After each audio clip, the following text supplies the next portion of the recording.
Tom Goslowski here with you on 104.5 The Team and 104.5theteam.com. And joining us on the phone lines, he is the voice of the Scranton Wilkes-Barre Rail Riders, the first place Scranton Wilkes-Barre Rail Riders. John Sadak joins us. And John, how have the Rail Riders been able to continue this pace and stay in first place with just a few weeks left in the regular season?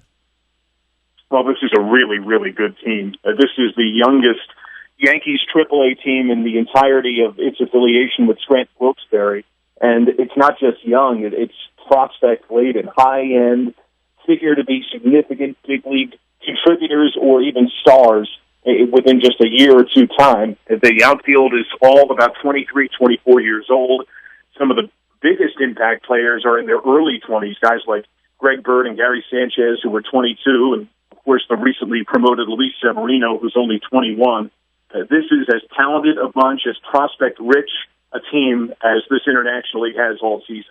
And with all those prospects and highly touted, there was talk around the trade deadline that maybe the Yankees would make a move to try to improve one part of their team. Maybe it'd be the bullpen. What was the environment like in that clubhouse the past few weeks? Were one or two guys maybe nervous that they may be on the move?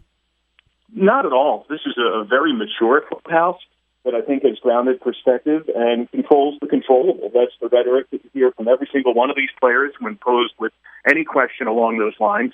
And I believe there's a lot of sincerity there. That they know that if that were to happen, it were to happen.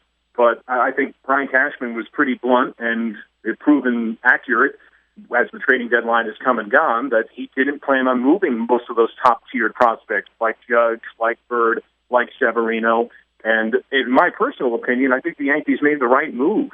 I'm not sure what was available out there in terms of trade that would have benefited them in the truly long term, where they would have gotten equal value for what any one of these players might be.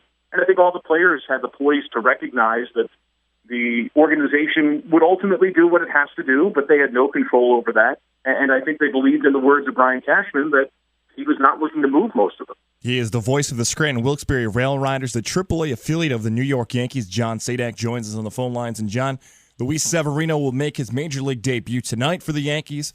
What has impressed you most in the past few weeks watching his starts on the mound? I would say his mound presence, his maturity. Even though he's only 21, it's his first year at AAA. He began the year at AA. He was in low A ball to begin last year, and he never got rattled at any point. I mean, not only was he dominant and had the great stuff, and that certainly sizzles and that pops, but in moments where most other younger guys would get rushed, would get hurried, would start to panic a little bit, he never did. Senor Tranquilo, Luis Severino, fielded his position with aplomb. He's surprisingly athletic. And he has this internal clock about himself, this self-calming nature that it seems like he gets better as the spotlight brightens. Well, that may be the good stuff for Severino while he's moving up to the big leagues now. What may be something he needs to improve to continue to stay at that level? Yeah, I would say so. I mean, I think that's the test, right? When you get to the big leagues, that's the grandest stage. And it's been said many times, and I think it's the greatest truth in this game, that the biggest jump is from any level to the big leagues. Yeah, that is the 1% club of this world that's able to perform at that level. So he'll be challenged in ways that he never has before, but I think he welcomes that. I think you see that evident in how he advanced through the minor leagues. His numbers at AA were very good. He got to AAA, and his numbers were great. He led this league in ERA, or would have if he had enough innings pitched to qualify. He struck out 10 in his last start. And I think the most telling thing, on days when he didn't have all of his pitches, and there were some days where, like anyone, he struggled with X, Y, Z, there'd be days where he only had his fastball or he only had his changeup. He was never really challenged after his first start at this level. Wow. I don't know that there was ever a moment where watching the game you thought, he could be in a tough spot here. It seemed like he always had that mound presence, that command, that stature to rise to that moment. Wow, very impressive. And just the AL East, you've seen the Toronto Blue Jays make moves. They bring in David Price. In their own city for the New York Yankees, the Mets call up Conforto. He's having some success. So now with the move with Severino, are his expectations almost going to be unfairly too high? In the eyes of the fans, perhaps, but in the eyes of the organization, I don't think so. I think if you listen to what Brian Cashman has been saying in recent days, he's basically said that, hey, if he has a bad start, he has a bad start, and we're going to extend a longer leash to him. We don't expect him to come in and be the ace. We're not expecting him to come in and deliver as a one immediately. We recognize that he's 21 years old.